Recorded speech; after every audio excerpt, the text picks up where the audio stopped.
Currently, the collection has 442 cars.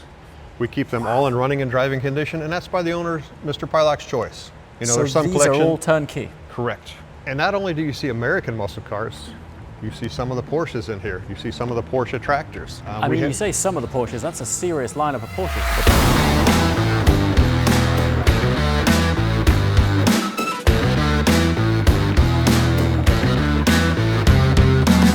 Great to meet you, Ed. Hello and welcome to the American Muscle Car Museum. Here we are in Melbourne, Florida. Let's come on inside, we'll show you some cars. Check it out, thank you. As you can see walking into the front showroom, this is a very Ford heavy room here. And of course, what do we have on the turntable? One of the original all aluminum Allen Man cars. You'll get back to that a little bit later, but that's surrounded by 2005 and 2006 Ford GT, one in every other production color. Wow. We've got neon signs, we've got gas pump, memorabilia, jukebox, little bumper car. Let's make a quick run. The collection started way back actually when Mark was very young and he started out with his Matchbox cars. Okay. And obviously it has grown to over 422 cars currently. What do we do here at the American Muscle Car Museum? We do four things. Obviously we educate, preserve, and in a sense share with future generations what the cars are.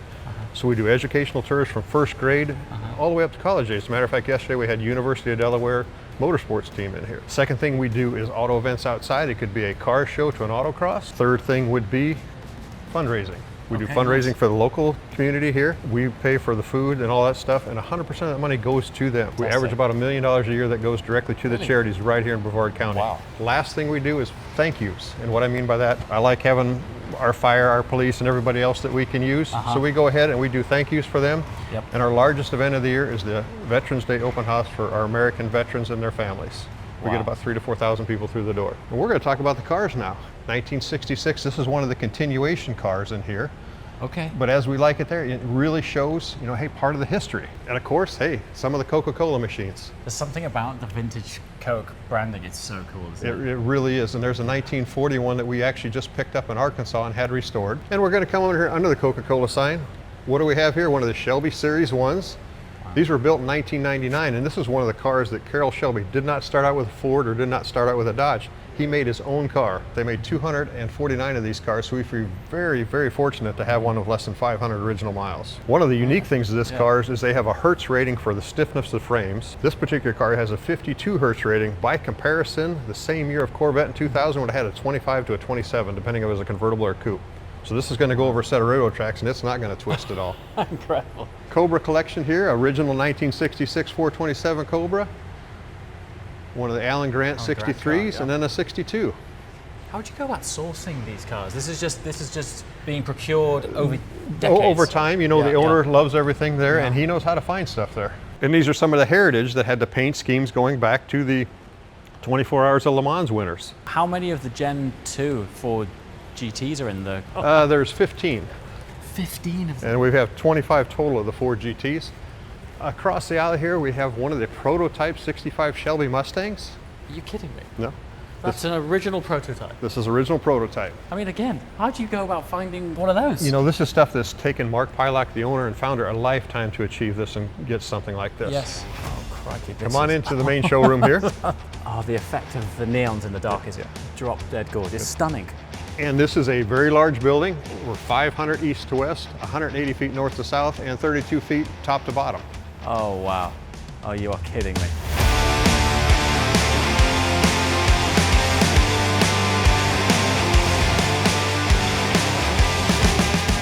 Currently, the collection has 442 cars. We keep them all in running and driving condition, and that's by the owner, Mr. Pylok's choice. You know, So there's some these collection. are all turnkey? Correct. And not only do you see American muscle cars, you see some of the Porsches in here. You see some of the Porsche tractors. I mean, you say some of the Porsches, that's a serious lineup of Porsches. That's a serious line of Porsches, and the Porsche tractors we have are all the models, and what I mean by that are from 1957 and 1963.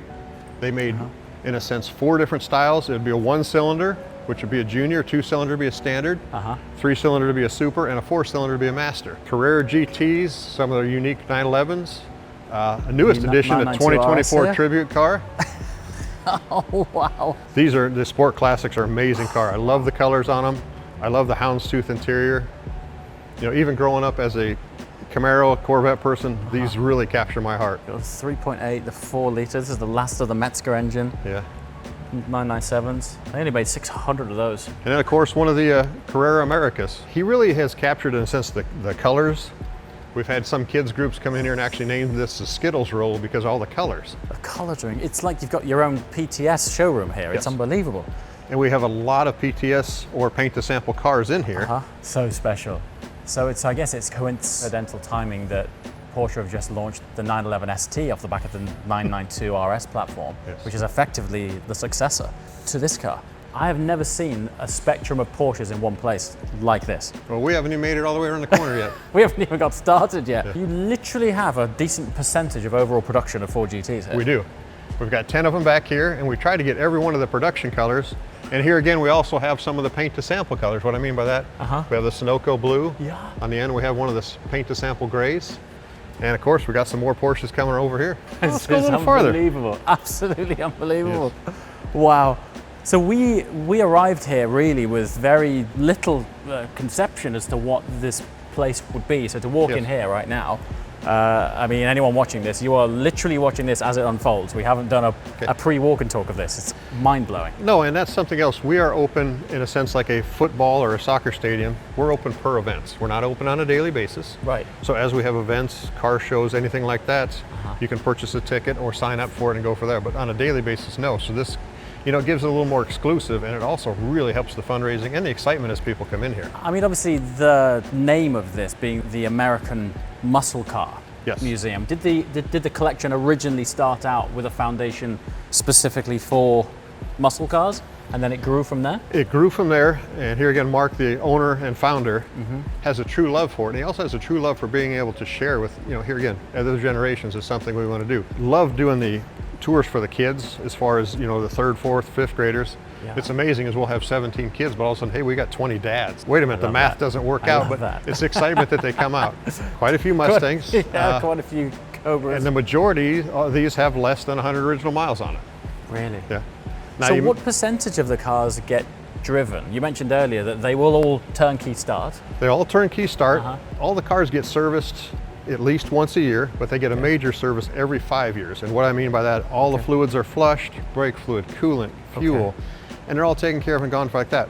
You may see a car with like 2 miles on it, 4 miles, 7 on them. We'll use the car mover to get outside, but at least it still runs and drives. Yes. Something like the original Cobra up front has 33,000 original miles on it. We can get a few miles around it. And as you see the 42-acre complex outside, there's plenty of room to drive. Is it 42 acres? It is. Phenomenal. So if you want to do a quick shakedown, You can, just yeah. head outside without having to take it out on the street. Yeah. Some of the modern Shelbys we have here. Here is a very unique Shelby GT500 in a sunlit gold. This was purchased brand new by a person named Colonel Edward Littlejohn III. Who is Colonel Edward Littlejohn III? He was the influencer of the Navy's Top Gun program. Next to it, of course, you keep your woman happy, you're happy. This is a 1968 GT500 KR Shelby. This is done in royal maroon, which was not a production color. However, Carroll Shelby's secretary at the time, or business manager, or real nice to say who he was sleeping with, Joan Sherman, this was her favorite nail polish color. So in a sense, he had 3 of these produced. 2 of them were coupes, 1 of them convertible. This is that car. This is that actual car. And the following year became a production color. Hey, we got a Back to the Future car. Come on, we can't not talk about the DeLorean. Is this a specific DeLorean or a This is one of the DMC 12s, Uh-huh. and the uniqueness about this car, it has less than 200 original miles, so this is truly a timepiece. And let me open up this car care kit for you, which you'll find fascinating in a sense. Okay. Is this dried out and unusable? Yeah, but it's also something that's... But it's also a time capsule, huh? You can even see where some of it's kind of leaked out a little bit. This. So this is the original care kit that came with the car? Correct. So that's to reapply the brushed effect on the bonnet? Correct. Neat piece of history. It's very cool, isn't it? Earlier on, you touched on there was a regular servicing schedule here. And with over 400 cars, that must be a full-time gig, right? There's actually 2 of us. Ryan you'll get to meet a little bit later. Okay. And in a sense, Ryan and myself take care of the cars, and we do have someone recently graduated from college in the auto field, and he will be joining us here shortly. Wow. So there's 3 of us taking care of over 400 cars. We don't do any outside work, we just take care of his stuff. That must be an incredibly satisfying process. It is, it's very humbling. Yeah. In a sense, say an old 55 Chevy. Pretty straightforward, pretty basic mechanic car. If you just work through it, you can figure out. And like any of these cars, I also try to give back, but I have so many people that I call and they will reach out to me, they'll work with me. Hey Ed, this is what we did, this is who we use. You know, and as of course, parts are getting harder to find for some of the old rare cars. The internet is wonderful, but you still want the right facts. Sure, yeah, absolutely. Here's some of our Indy Pace cars. There's actually 3 different kinds. You can get a dealer car, and what would that be? It'd be something you'd buy at the dealer that has decaled up. You can get a heritage edition, which would be, they could give 50, they could give 100 to the local community that would go around and say give to, in a sense, the mayor, the senator, someone in the town, and drive them out there. Brilliant marketing plan. Okay. And then you can have a track car. Okay. To get a track car is very hard to do. We actually have one of them up here. And of course you can see GM is very heavy in it. Yes. One of the track cars we have of all things is a Bavara SUV. This was a Pace car. As you come right down to it, you can see the number 2. Yes. This would have been the backup track car. It still has auto modifications, all the lights to it and everything else. But here again, this was 2 things. Not only did we have the first SUV, this was the first, they call it female celebrity, John Cougar Mellencamp's wife at the time, who was the American singer. It was his wife that drove it. We come back to the antique radio collection. These are pre-World War II. And it just shows, you know, at the time, what you had for entertainment and radios. These are pre-World War II. Oh yeah, look at these. You got a 1936 Art Deco, 39, 40. You know, we're spoiled with our little smartphones and our earbuds and everything else compared to what they have. Yeah. Come on this way, we'll show you a whole different look. Oh, I've just noticed you've got a gantry that runs around this place. We're gonna see how good your cameraman is. Okay. Oh crikey, you can really get a sense of scale up here. But if you take a look at it here again you can see the cars up on the higher lift and just the overall span or spectrum of it, it's incredible. Are you able to fit all of the cars in, or do you have overspill? There's about 400 in here, and the remainder of them are out in the maintenance shop, which we'll take a quick look at. And so this collection has taken, what are we talking, 40, 50 years? In a sense, yes. Mark's, you know, a lifetime of doing it. Wow, that is exceptional. There's something about the neon signs which just finish this place off. They're so awesome. It does, and he has it where the cars are the stars, if that makes sense. You're not seeing any dealership backgrounds or anything like that, but this is his choice. Well, obviously, there's all sorts of brands in here, but there is a very heavy Ford theme. Mark grew up in a Ford family. His uncle had a salvage yard that had a lot of Fords, and that's his first love is the Fords. Okay, And so his it's favorite, from day one. Day one, and you can see the 1966 Cobra up front. That's his favorite car. Even though he's about 6'7" and doesn't fit in it, that's still his favorite car. You know, we're coming along up some of the early Corvettes right now. You see the white 54. Yes. Just to the other side of that's the red or a split window 1963. Next to that's the black Trans Am. That's one of the modern Trans Ams from Trans Am Worldwide. They're located right here in Florida, and they built 77 of those Bandit cars, and that is number 57. And that is one we were actually fortunate enough to have Burt Reynolds sign. Actually? Yes. Wow, that's got Bert's signature on it. The second one where you see the blue and the Adriatic blue, that's one of the 5 paint to sample cars that Pontiac Firebird had at the time. 5? We found that actually herding cattle in Texas. You're joking? No, they didn't realize what the provenance was of the car. Had the car restored at a place called Muscle Car Memories, located in Lincoln, Nebraska. Fantastic restoration job done on it. But as you look at it there, the rarity of those parts, in '73 they had a strike going on at the plant. So they didn't know how many cars they were actually going to get out. And in September of 1972, they had to meet the 73 guidelines. Okay. So anything produced after that, they actually had to crush these cars because You're kidding me. No, because they didn't meet the guidelines. So that's why, is that why 5 just squeezed through? Well, they had 5 special paint, but they're only, you know, very limited amount of cars that they made that year because of the strike and because of the new guidelines. There's some really fascinating, nuanced history as to why. So a lot of the cars have some stories. Yes. And one thing you got to give it to Mark, he's captured the colors. He really has. Yeah, he certainly has an eclectic taste. Obviously, it's an incredible collection, but it wouldn't have the same impact if they're all grey. No, it would not. They are really You know, bright. there's so many cars nowadays that are white, black, silver. Yeah, I know. It's and a shame. Just blah. Yeah, it's really special seeing the PTS corner, as it were. Yes. So, what's with the solar arrays? Solar panels, if you take a look at them from a financial, from an environmental standpoint, right now, if you think about these here, we have 42 uprights. We produce about 365 kilowatts a year. Really? Wow. And say we've got the shop back here. Yes. You know, we've got all the HVACs, all the air compressors. What do you think our monthly bill for electricity is back there? About $150. You're kidding me? No. $150. And it probably cut the bill down 75% in the big building. That's amazing. So this is where the work happens? This is where the magic happens. Okay. Welcome to American Muscle Car Museum's maintenance shop. Wow. Oh yeah, this has got an authentic workshop feel about it, doesn't it? And it does, and this is something that is run like a business. What I mean by that is we have maintenance files on each car. All the files as far as I would call it the documents are off-site. But this is an area where we have some of the cars in storage. We have it cleaned out a little bit because we had a luncheon in here for the University of Delaware kids. Okay. Up top, we have some of our rare and unique parts or our storage for overflow parts. And we also try to keep it simple. What I mean by that, we have the color coordinated. Right now you can see the yellow, blue, red, and green. Those are for different types of cars. We have each section for that. This is one we're doing a suspension detail on. These were shipped in Cosmoline, and if it's not cleaned off, it's not very nice. So this is one we've taken apart, cleaned, and detailed. This is just in the process. Wow. There's another one, 959 over there. Some of the cars that we used actually we had an NCRS event, which would be the National Corvette Restorers.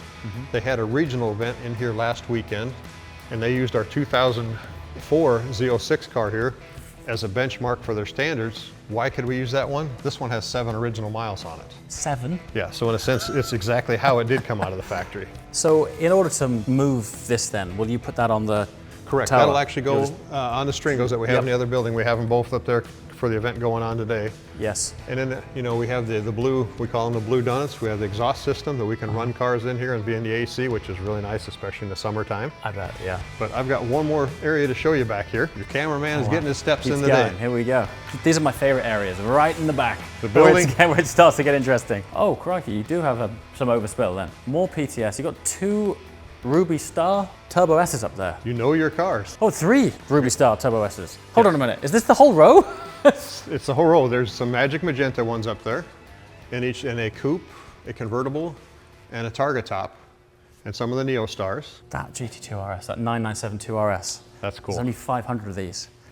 These are big boy cars. This is the kind of car that if you're not on your game, you end up in the undergrowth backwards.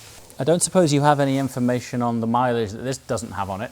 67 original miles. Yeah, here we go. The one of 500. We actually went to these lightweight plastic car covers for 2 reasons. Right. They're very soft and easy as a paint as long as you keep them clean. Yes. And the other thing is you can still see the cars. Yeah, that's a good point actually. Yeah. I suppose when you have so many of them, particularly if you're in a workshop where fundamentally the platform is the same shape. It is. It'll be hard to identify, I guess. Yeah. Now we come back into the main museum, and I'd like to share with you one of our military areas. Our military soldiers and military overall, we wouldn't have the lights we have if it wasn't for them. So we tried to get some firearm from each one of the conflicts that the United States has been involved in. Oh, wow. And you look how far it's evolved from the Revolutionary War Down to the M16 here. to the M16. And this is another one of the race cars in the 1970 Kingfish car. This was driven by Crocky Peterson, but this is one we allow kids to get in, have their, see what it's really like to sit in an Indy car. Crocky's family at the time had owned a Pepsi bottle dealership, and they had also Dr. Pepper in there. How they came up with the number 38, at the time Dr. Pepper had 38 ingredients in it, so that's what they came up with. Is that right? Yeah. Brilliant. In '73, the week after Indy 500, and he raced in Milwaukee, and at that point he just parked the car, and there it is as raced. We come to the Viper collection. Here again you see the unique colors, and all these cars here, all 15 of them have less than 100 original miles. Are there cars that are sort of allocated to be driven? All these cars, yes, were sold in a sense at a dealership or a private individual, yes, roadworthy cars. Yes. These are none of these cars that are just hidden in here just for Yeah. specifically here. All these cars are part of the American muscle car history, and it's nice to see young people involved in these. I like how you've arranged all of your trickle chargers. They're sort of on show, and you can see the status of each battery up there. They're on show, and here again, that goes back to where he wants to have each car in running and driving condition, so we keep all the batteries charged. Is that a prototype, that car? That's a 1956 Mercury Turnpike XM prototype. That is one of one. That'd be it. We just acquired it Okay. last year, and we have been invited to the Amelia Island Concours show a couple months from now to display that car. I mean, that is the American dream, isn't it? That is. That is it. Is there a term that defines the genre of styling? Is this the jet age? Is this? I would call this the jet age, and if you could Okay. take a look at the steering column, the gauges around it, you can just see how that all is. It just jumps out like they're kind of sitting a futuristic, almost like a Jetson-like car. I mean, when this debuted, people must have lost their minds. 1956, yeah, they must have. And this had a specific truck and trailer built for this car to take it around America Did it? and display the car. Look at it. But, I mean, that would be special now. that would be. Wouldn't it? Another one I can show you of the later 50s cars. This would be a 58. These are a Skyliner. I'm gonna let you go ahead and hop in there. Is that okay? You're gonna be run the top. Let's have a look at this. Turn the key just one click to the passenger side. Just that one. Okay. Okay. And then the knob right below that. Okay, now stop there. Now we've completed the cycle down. Go ahead and take the lever and pull it towards you and just hold it till it's completed. As you can see, it'll open the trunk lid. No way. Look at the size of it. There is no way. Look at the articulation in this roof. This must have taken some engineering back in the day. It's quite impressive. There's over 600 feet of wire. There's 19 solenoids on it, and if one of the solenoids acts up, you know, in a sense, you've got to find out which one it is. Oh, there's something incredibly satisfying about that. It is. Do you know how much this car was back in the day? These were between the high 3000s to 4000s. In the 50s? In the 50s. So it was an expensive car at the time. So that's an expensive car. Yes. You know, just the top itself was, I would have to look somewhere between a $700 and $900 upgrade just to have the power top. The Continental kit, look at that. I mean, it's like rear decking of a yacht. Another thing is we come up here, we're going to come to the 54 Corvettes. These were so cool. First generation were built in 53 through 1962, but the really early ones were 53, 54, 55s. Now at the time, this had 150 to 155 horsepower later production. Doesn't sound like a lot, however, it was right in the area with the Aston Martin, the Jaguars, and everything at the time. Yeah. You look at this here, this would have had a 6-cylinder with 3 one-barrel carburetors. Later in production, they changed the carburetors to where they came up and had a different air cleaner because in a sense, the fuel would go out the sides and it would cause fires. But one thing I would like to share with you, people have thought out how easy is it to get in modern cars. Take a look at this one. Go ahead and hop in. Okay, so you wouldn't want to be that big, huh? No. How did they get away with that? Well, it's just... Now, and then you also look at it, you look at the windshield. That's hilarious. He looks like a monster in that car, doesn't he? So, first of all, the circumference of this steering wheel is quite literally dragging on my thighs. It's like piloting a ship. It is. But even more funny is that the edge of the windscreen is directly in my eye line. It is. But you also look at the time, what it had. You've got your AM radio. Not only do you have your AM radio, you have the 2 dots here, the one by number 6, the one by number 12. That was part of the Conelrad National Defense System. If you were on the eastern half of the United States, you were to turn to the first one by the 6. If you were on the western half, you were turned to the other one in the event of nuclear war. They would give you instructions. At the time, I'm also thinking, if we've got nuclear issues, I'm not worried about what the radio says. Yeah. You look at the shifting pattern, it's actually very odd. It starts out in park and reverses all the way forward. That's the shifter. Correct. Like, I'm not the biggest of blokes, but I struggle to get my leg under that. You'll see a lot of these. What was the technique for getting in and out of You'll see a lot of these where they're cracked because people are grabbing onto them, trying to get in and out. Yeah. I bet. Wow. Here again, some of the low mile cars. We have 5 miles on the red 1980. We have 81 miles on the 1978. And on this white 79, we have 6 miles on it. It strikes me that a high mileage car in here would be 100 miles. Correct. Right. Most of these cars have never done a full tank of gas. No, but we would change the gas out so it doesn't go bad. But for the most part, no, they haven't ran a full tank of gas. Isn't that amazing? You take some of these cars and you think, like the black LS6 1970 Chevelle. That's a piece of Americana there. And that's a lot of car. I mean, that's badass. Look at that. 450 horsepower. But in terms of something with road presence, I mean, if that turned up in your rear view mirror, you wouldn't need 450 horsepower because everyone gets out of your way anyway. I would agree with you there. But no, and then we come down to some of the wing cars. And what I mean by the wing cars were the 1969 Dodge Daytona. What was the reasoning behind those wings? If you look at the 1969, they were trying to gain any advantage they could in NASCAR racing. Okay. And this one here, you would think it was for down pressure. Yes. Which was actually not the case. It was for side-to-side stability. And you also see the nose, where the nose is 18 inches long. You know, that was helping for the aerodynamics. Were they thinking about aerodynamics back then? Not really, but they were starting to. As you come through here in 1969, there was always a cat and mouse game between the DOT, NASCAR, and everything else. They decided that if they wanted to produce these cars anymore, they needed to have a front bumper. Dodge was done with it, but they went ahead and they went to Plymouth and they made a Superbird. This was a Superbird that Richard Petty would make famous in the number 43, but we have this one here. And you need a front bumper? Here's your front bumper. Here's your front bumper. Yeah. It's basically a sort of gesture of one. Yes, 1971 Plymouth Roadrunner, 1971 GTX. That's very cool. And then we've got to have a Porsche 918 Spyder. The red accent interior stands out nicely with the Riviera blue. Do you know how many miles this 35. doesn't have on it? 35 miles. Yes. This has still got this, literally the sticker on it. Yes. And some of the ones you see without the stickers, we will laminate them. We will keep them in storage boxes, keep them to where they're safe. Really? So everything, you know, hey, we go up, I need to find the specs for car number 412. It's up there listed as Porsche. Here's the VIN number, here's the number of boxes, it's all in storage. Then we come down to the Mustang row. Got your Boss 302S, some of your Celine cars, a Shelby truck. And then we've got a 1996, this was done in a Mistachrome metallic. And as you can see, it changes from green to purple to the other couple colors. From what our paint school told us is this was developed by drug dealers in the 70s and 80s in the Miami area. So in a sense it would help them not get caught because I don't know what color car it was. This car here is a 7-Up edition car. Produced these cars, meaning to do a large, in a sense for the National Basketball Association, they were going to do giveaways at halftime with these cars. It never came to pass, but this is one of the 7-Up cars.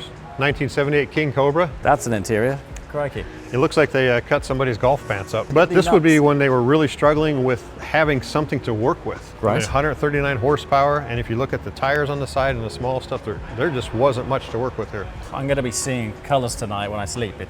Well, there's a lot to cover here. It's incredible. We did kind of a quick walk through. You know, in a sense, I hope you guys really enjoyed yourselves. It's unbelievable, Les. You could spend a day on every car here. So, well, literally, one of the gems of the collection as far as the Porsche end of it is a 1959 Porsche 718 RSK Works Spider. This is number 6, and this is his first one that's modified to have the independent rear suspension. They made also some a little bit later they called center seaters, which would have one seat in the center. But you look at this has been used to race at Le Mans, this has been used to race at Sebring, some of the hill climb challenges. You know, it has unbelievable history to it. But then you look at how simple, how straightforward it is, and I mean, there is not much safety in there. The condition of it is so exceptional. Yeah. You'd be forgiven for thinking it was a continuation car. And this was one that actually had polished aluminum at one time, and they called it the Shining Spider. And then you come to that, you look at this, you look at the aerodynamics, and here again, the safety features of it, the size of the wheels and tires.